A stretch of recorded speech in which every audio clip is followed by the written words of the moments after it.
রাতে গাড়ি চালানোর সময় রাস্তার মাঝখানে যে দাগ রয়েছে এই দাগটি ফলো করে আমাদের গাড়ি চালাতে হবে। কারণ এই গাড়ির বাম পাশে যে একটি দাগ রয়েছে রাস্তার একদম বাহির সাইডে, ওই দাগটা যদি ফলো করে গাড়ি চালায় সেক্ষেত্রে যখন রাস্তা সোজা থাকবে তখন গাড়ি চালানোর সময় তেমন কোনো সমস্যা হবে না।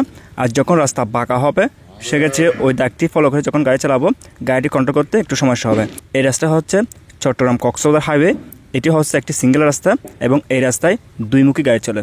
আমার সামনে থেকে বিপরীতমুখী গাড়ি আসতেছে, সেক্ষেত্রে আমি যেহেতু সামনে দিকে যাচ্ছি আমাকে রাস্তার মাঝখানে যে ডান পাশে দাগটি রয়েছে ওই দাগটি ফলো করে গাড়ি চালাতে হবে। আমি যদি এই দাগটি ফলো করে গাড়ি চালাই সেক্ষেত্রে সামনে যখন কর্নারিং আসবে, যখন রাস্তা বাঁকা হবে তখন কিন্তু আমি গাড়ি খুব সহজেই ভালোভাবে কন্ট্রোল করতে পারবো।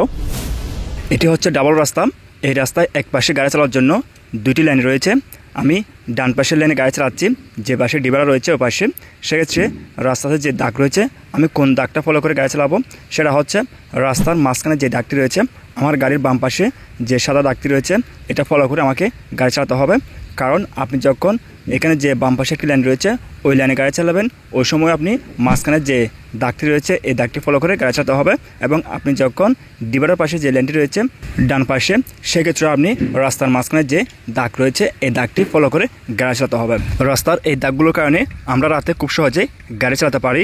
আপনি যখন দেশে অথবা বিদেশে রাতে গাড়ি চালাবেন অবশ্যই এই দাগগুলো সঠিক নিয়মে ফলো করে গাড়ি চালাবেন।